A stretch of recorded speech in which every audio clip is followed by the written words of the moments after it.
우리 하나님 말씀은 고린도후서 8장 9절 말씀 한번 찾아보도록 하겠습니다. 여러분들의 성경책 고린도후서 신약성경 고린도후서 8장 9절 말씀입니다.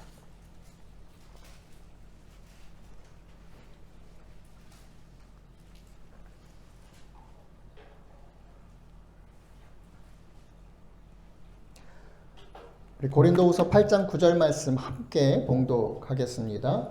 우리 주 예수 그리스도의 은혜를 너희가 알거니와 부요하신 이로써 너희를 위하여 가난하게 되심은 그의 가난함으로 말미암아 너희를 부요하게 하려 하심이라. 아멘. 오늘 성탄절이지요. 아기 예수 탄생을 축하하는 예배의 자리입니다. 아기 예수 탄생을 왜 축하하는가? 예수님께서 구원자로 오셨기 때문에 우리가 축하하고 또 기념하고 또 예배를 드리는 거죠. 하나님께서 우리를 구원하시기 위해서 인간의 몸을 입고 이 땅에 오셨기 때문입니다. 그런데 여느 구원자, 영웅의 모습이 아니라 이 땅에 아기로 태어나셨다라는 게 참 특별하고도 특이한 점이죠. 세상을 구원할 자, 모든 인류를 구원할 자, 사람뿐만 아니라 이 온 세상을 만물을 구원하실 분을 이 땅에 보내주셨는데 아기 예수로 보내셨다라는 거예요. 우리가 우리의 상식으로 생각해 보면 참 이해가 되지 않습니다. 왜 그런 방법을 택하셨을까? 여러분도 아시겠지만 이 동물들은 새끼를 낳잖아요. 그러면 그 새끼들은요, 조금 지나면 몇 분 지나면 스스로 걷잖아요. 자기가 살기 위해서 물론 어미의 어떤 부모의 곁에 있지만 자기가 살기 위해서 살아남기 위해서 몇 분 정도 지나면요 서로 걷기도 하고 움직이기도 합니다. 그런데 유독 인간은요 어느 정도 기간이 지날 때까지요 뭐 첫돌이 되어야 이제 걸을 수 있게 되는 건가요? 저도 애를 둘 키워봤지만 시간이 오래되니까 정확하게 기억은 안 납니다만 태어나서부터요 수개월 동안 그냥 누워만 있어야 하거든요. 아무것도 못해요. 다 해줘야 돼요. 먹여줘야 되죠. 싸는 거 치워줘야 되죠. 아무것도 못한다는 거예요. 말도 못하잖아요. 울기만 하잖아요. 배고파면 울고 뭐 똥 쌌다고 울고 말도 안 통하는데 계속 그렇게 해야 하는, 어떻게 보면 가장 연약한 모습으로 태어난다라는 거죠. 아기 예수로서 이 땅에 태어나셨는데 구원자라는 거예요. 메시아라는 거죠. 그러니까 이게 이해가 안 되는 거죠. 저희 이 인간적인 생각으로 보면. 근데 이것이 바로 하나님께서 구원자를 이 인간 세상에 보내시는 방법이었다라는 거예요. 택하신 방법이었다. 근데 그것도 우리가 잘 아는 것처럼요. 마구간에서 태어나셨고 말구유에 누이셨다라는 거죠. 물론 예수님을 탄생을 축하하기 위해서 뭐 동방의 박사들도 와서 축하를 하기도 하고 목자들도 와서 축하하기도 하고 그 한밤에 밤중에 깨어있는 사람들이 목자였기 때문에, 그리고 하늘에 천군천사 큰 빛이 비추면서 놀라운 광경이었어요. 천군천사가 죄송합니다. 지극히 높은 곳에서는 하나님께 영광이요 땅에서는 하나님이 기뻐하시는 사람들 중에 평화로다라고 하면서 예수님을, 아기 예수 탄생을 축하하고 찬양과 경배를 했다라는 거죠. 그런데 메시아 구원자 예수님을 아기 예수로 이 땅에 보내셨고 그것도 마구간 말구유통에 누이셨다라는 거예요. 그런 모습을 오늘 우리가 함께 읽었던 본문은 이렇게 표현을 하지요. 가난하게 되셨다. 가난하게 되신 예수님의 은혜. 우리 주 예수 그리스도의 은혜를 너희가 알거니와. 그분은 부요하신 분인데 가난하게 되셨다. 이렇게 소개를 한다라는 거예요. 원래 그분은 부유하신 분이다라는 거죠. 그런데 가난하게 되셨다. 이 온 우주 만물을 창조하신 분입니다. 우리 인간의 과학으로도요, 지금 우주가 우리가 관측할 수 있는 뭐 그런 어떤 별들도 참 가까운 별들 뿐이고요. 온 우주 만물에 뭐가 있는지 알 수가 없죠. 밝힐 수도 없고요. 지금도 계속해서 팽창하고 있는 우주라고 하는데, 거대한 우주가 계속해서 더 거대해진다고 하는데, 그 모든 우주 만물을 만드신 분이 하나님이시고 그 말씀이 바로 예수님이시잖아요. 예수님도 이 온 우주 만물을 창조하신 창조주이신데, 그분이 말구유에 누워 계신다라는 거예요. 아기로서, 그 연약한 아기로서. 우리는 이런 표현을 얼마나 이해하고 어떻게 이해해야 하는가라는 거죠.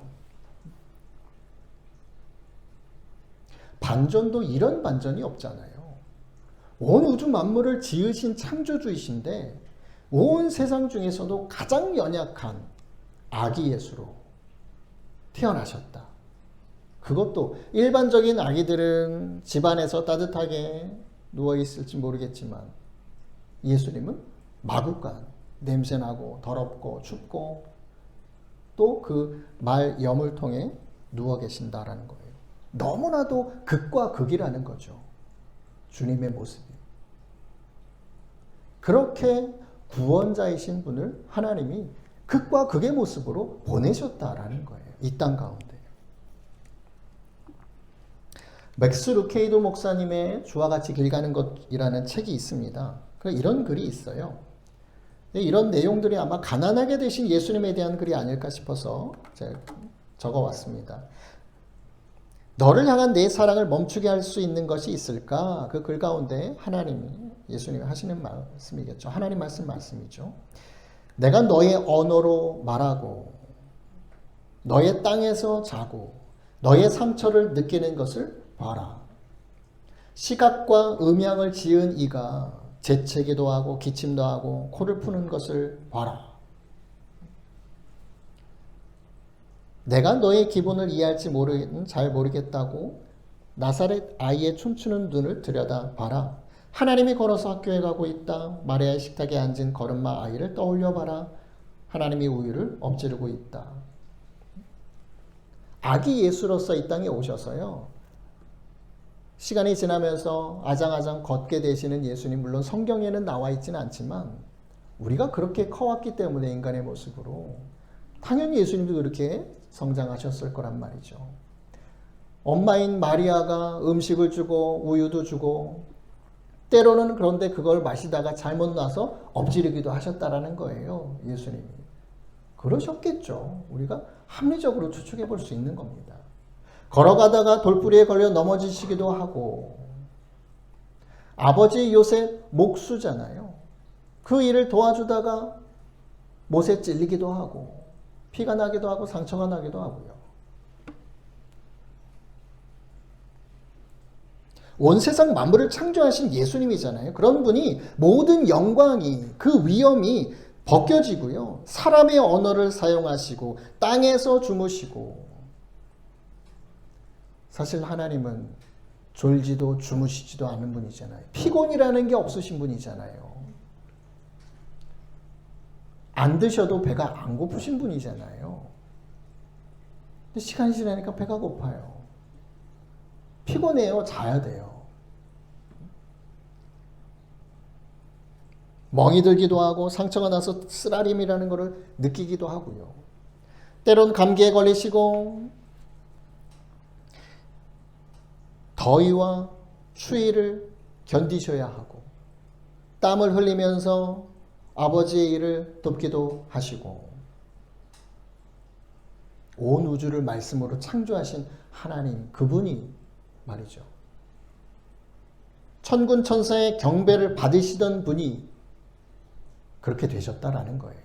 그렇게 이 땅 가운데 오셨다라는 겁니다. 사실 이 메시아 예수님에 대한 이사야 선지자의 예언이요,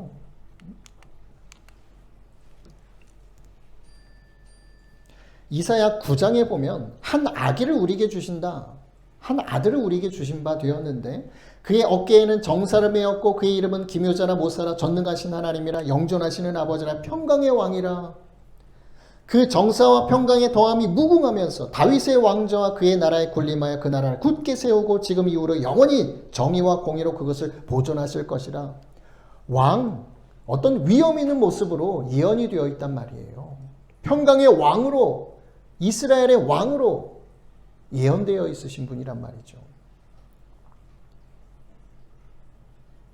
이 메시아 예수님에 대한 예언은 그분이 어떤 분이심을 나타내는 거잖아요. 왕으로서 이 땅에 오실 것을 나타내셨다라는 거죠. 그런데 그것은 예수님의 신분이나 예수님이 어떤 분이냐 그 정체성에 대한 설명이라는 거예요. 이사야 선지자는 이런 예언도 했다라는 거죠. 이사야 53장은 고난받는 종에 대한 내용입니다.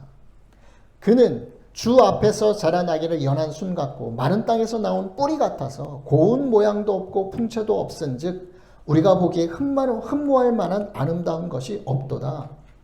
우리가 알고 있는 예수님의 어떤 그런 그 사진, 그림, 물론 추상적으로 그린 거겠죠. 진짜 예수님의 얼굴은 아니겠지만, 근데 대부분 다 잘생기게 나왔거든요. 사실 중동 사람들이 물론 뭐 피부도 좀 까무잡잡하고, 근데 이 말씀에 보면요, 고운 모양도 없고 풍채도 없어요. 흠모할 만한 아름다운 모습이 아니었다라는 거예요. 지극히 평범하고 평범하다 못해 흠모할 만한 어떤 그런 모습이 전혀 아니셨다. 그런데 그는 멸시를 받아서 사람들에게 버림도 받게 되고 어려움도 많이 겪고 질고 고통 이것도 많이 경험하셨다라는 거예요.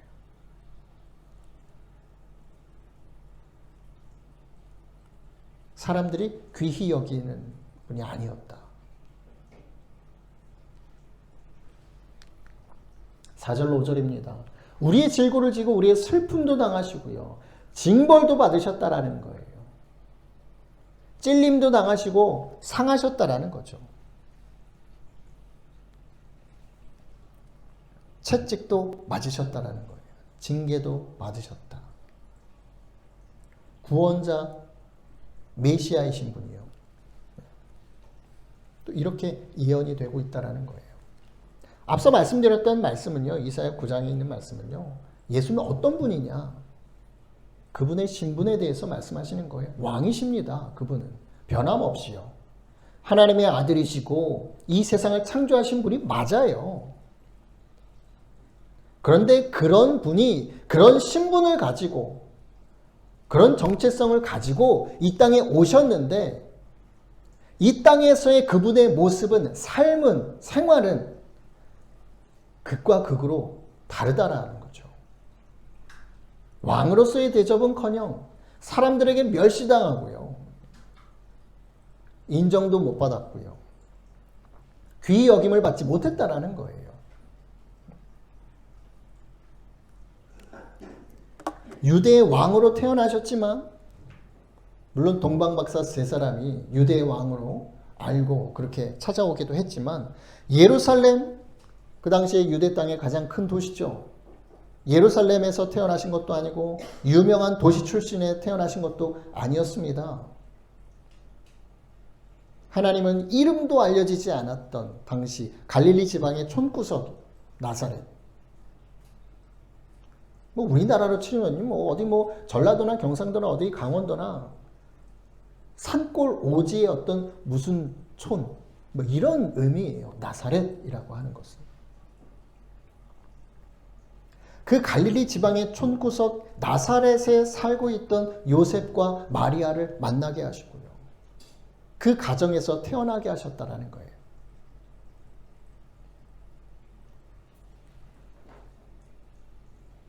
왕의 신분이나 위엄, 권위와 권세 모든 것 태어날 때 내려놓게 하셨다라는 거죠.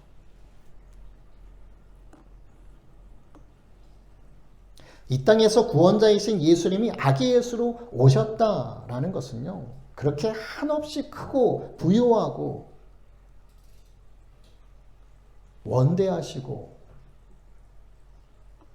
그런 분이 너무나도 철저하게 가난하게 되셨다라는 것을 의미하는 거예요. 모든 것을 어떻게 보면 하나님께서 허락지 않으셨죠. 권세와 권위 모든 것을 하나님이 허락하지 않으셨다. 달리 말하면 뺏으셨다는 거예요. 원래 예수님 건데 다 뺏어서 정말 가난한 모습으로 태어나게 하셨다. 이 땅 가운데 오시게 하셨다라는 겁니다. 근데 오늘 본문은요, 그것이 우리에게 은혜다라고 말씀하고 있는 거예요. 주 예수 그리스도의 은혜. 그렇게 이 땅 가운데 오신 것이 바로 예수님이 우리에게 주시는 은혜였다. 그렇게 소개를 하고 있는 거예요. 우리를 위해서 가난하게 되신 것이 은혜이고 또 그것을 알아야 한다라고 말씀하고 있습니다. 그분이 가난하게 오신 이유가 분명히 있음을 밝히시는 말씀이죠. 그 이유는 뭐예요? 가난한 우리를 부유하게 하시기 위함입니다. 부유하신 이로서 너희를 위하여 가난하게 되시면 우리를 위해서 가난하게 되신 거예요. 이유가 분명히 있다라는 거죠. 하나님이 이렇게 하신 이유가 있다라는 거예요.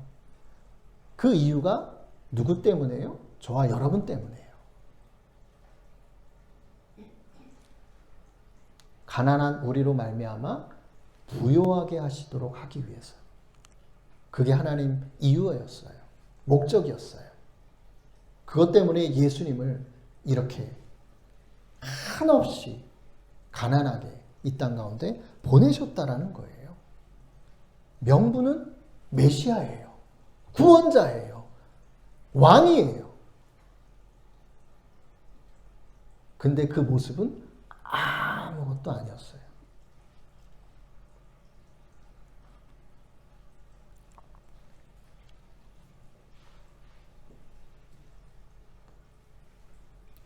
가난했던 우리를 부욕해 하기 위해서. 달리 말하면요, 죄인인 우리를 의인으로 바꾸시기 위해서. 가난과 질병과 고통과 저주에서 부요함과 강건함과 평안과 축복으로, 죽음에서 생명으로 바꾸시기 위해서요. 그게 목적이었다라는 겁니다. 그 모든 것이 우리에게 결핍이었고 가난이었어요. 가진 것이 없었어요. 그것을 주시기 위해서 예수님을 가난하게 만드셨다라는 거예요. 참 이것이 우리가 이해할 수 없는 하나님의 구원의 원리예요. 구원의 방법이라는 거예요. 우리가 어떤 영화를 보거나 드라마를 보거나 이 세상을 구원하는 어떤 영웅들이 나오는 그런 SF 영화를 보세요. 그 영웅들은요, 초능력이 있어요. 힘이 세요. 잘 안 죽어요. 모든 일을 잘 해결해요. 이 세상이 말하는 구원자나 영웅은 그런 사람들이에요. 우리가 생각할 수 있는 영웅은 바로 그런 사람들이라는 거예요. 근데 하나님은 완전히 우리의 인간의 생각을 뒤집어 버리시죠. 내가 보낼 메시아, 내가 보낼 왕, 내가 보낼 구원자는 그런 모습이 아니다. 니네들이 그렇게 기대하고 바라고 있는 그런 모습이 아니다. 완전히 우리의 마음과 생각을 뒤집어 엎어버리시는 거죠. 무슨 나사렛에서 선한 것이 날 수 있느냐? 메시아가 어떻게 그런 촌구석에서 나올 수가 있느냐? 이게 그 당시 모든 사람들이 생각했던. 근데 그분은 다윗의 자손으로 오셨어요. 목수인 요셉이 다윗 자손이었어요. 어떻게 보면 다윗 왕가예요. 이 이스라엘의 왕족이 계속 유지가 됐다라고 하면 요셉도 왕족이었단 말이에요. 왕자가 될 수 있었고 어떻게 보면 왕도 될 수 있었을 사람이라는 거죠. 근데 지금 로마의 속국이 되었고 식민지 되었기 때문에 그런 왕조는 이미 사라졌고 그렇지만 그 신부는 다윗의 자손이에요. 예수님도 그런 다윗의 자손으로 오신 거죠. 갈라디아서 3장 13절 14절 우리 잘 아는 말씀이죠. 함께 읽겠습니다. 시작. 그리스도께서 우리를 위하여 저주를 받은 바 되사 율법의 저주에서 우리를 속량하셨으니 기록된 바 나무에 달린 자마다 저주 아래에 있는 자라 하였음이라. 이는 그리스도 예수 안에서 아브라함의 복이 이방인에게 미치게 하고 또 우리로 하여금 믿음으로 말미암아 성령의 약속을 받게 하려 함이라. 아멘. 어떻게 가난하게 하셨냐? 저주를 부으셨다는 거예요. 저주. 그냥 권위, 왕으로서의 권위 빼앗으시고 뭐 이런 것이 아니고요. 그냥 평범한 사람으로 만드셨다. 거기에서 더 나아가서 아예 저주를 내리셨다라는 거예요. 저주를 받으셨다는 거예요. 예수님. 어떤 구원자가, 어떤 메시아가 저주를 받습니까? 이해할 수 없는 거죠. 하나님 도대체 왜 이렇게 하시는 거죠?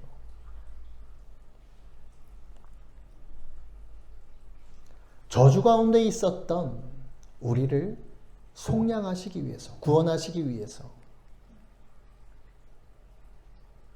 축복으로 바꾸시기 위해서 예수님을 저주 가운데 내버리셨다라는 겁니다. 축복과 저주를 선포하시는 분이세요. 예수님은요. 하나님의 아들이시고 하나님이시니까. 또 그것들을 행하시는 분입니다. 그분이 복을 내리면 복을 얻고요. 저주하면 심판을 받는 거예요. 그런 분이 저주가 되신 거예요. 그냥 저주의 몸이 되셨다라는 거죠. 그로 인해서 우리를 저주에서 속량하셨다. 구원하셨다.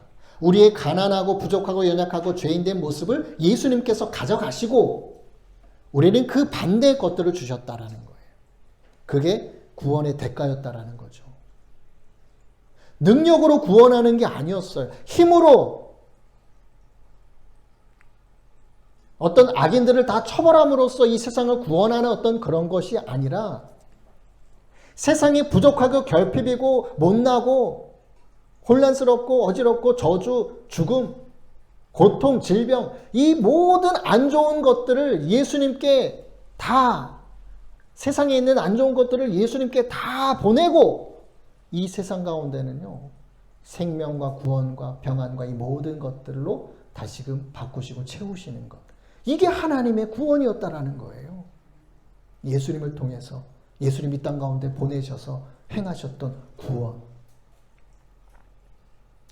그 누구도 생각할 수 없었던 구원의 방식이에요. 이 세상에서는 누구도 그렇게 생각하지 않아요. 누구도 그렇게 구원하지 않아요. 하나님 그렇게 하셨다라는 거죠. 그래서 그것이 예수님께서 우리에게 주신 은혜라는 거예요. 은혜. 우리가 구원받은 것이 우리가 복을 얻은 것이 우리가 잘나서입니까? 우리 하나님께 뭘 드려서입니까? 우리가 세상 가운데 잘 살아서입니까? 착한 일을 해서인가요? 예수님 믿은 거 하나뿐이에요. 나를 위해서 이 땅에 오셔서 그 저주를 몸소 짊어지시고 죽으셨고 부활하셨다. 그거 하나 믿은 거예요. 마음 가운데 그 사실 하나 둔 거예요. 예수님이 나를 위해서 그렇게 하셨다. 그래서 그 모든 은혜를 내가 받게 된 거예요.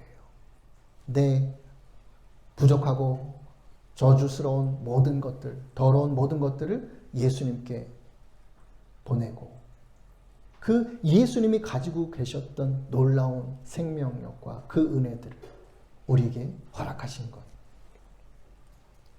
그것이 은혜다라는 거죠.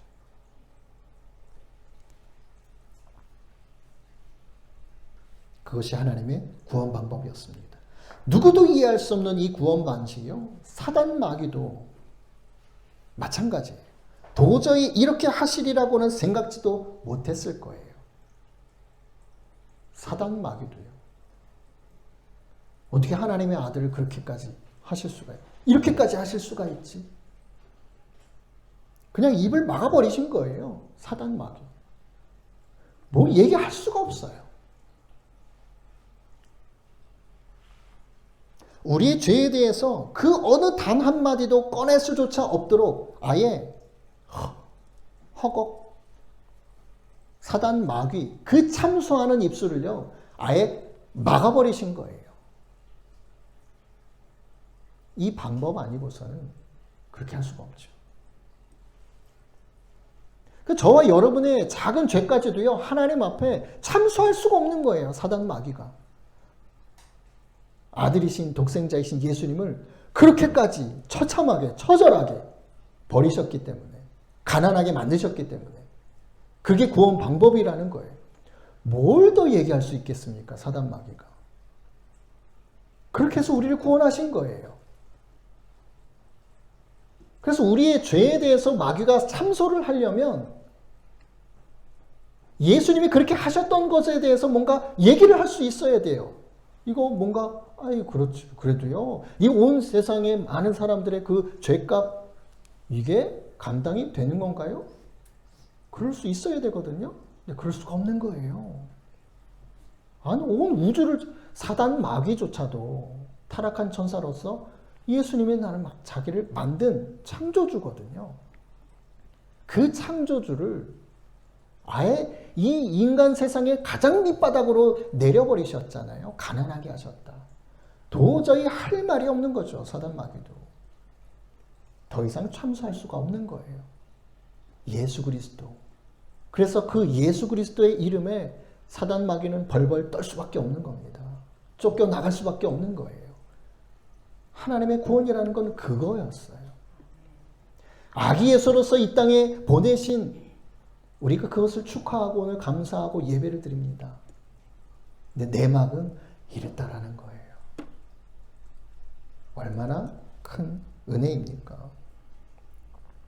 예수님은 그렇게 우리를 위해서 가난하게 되신 겁니다. 그것이 성육신의 의미이고 아기 예수 탄생의 이유인 것입니다. 단지 구원자의 탄생을 축하하는 것이 아니에요.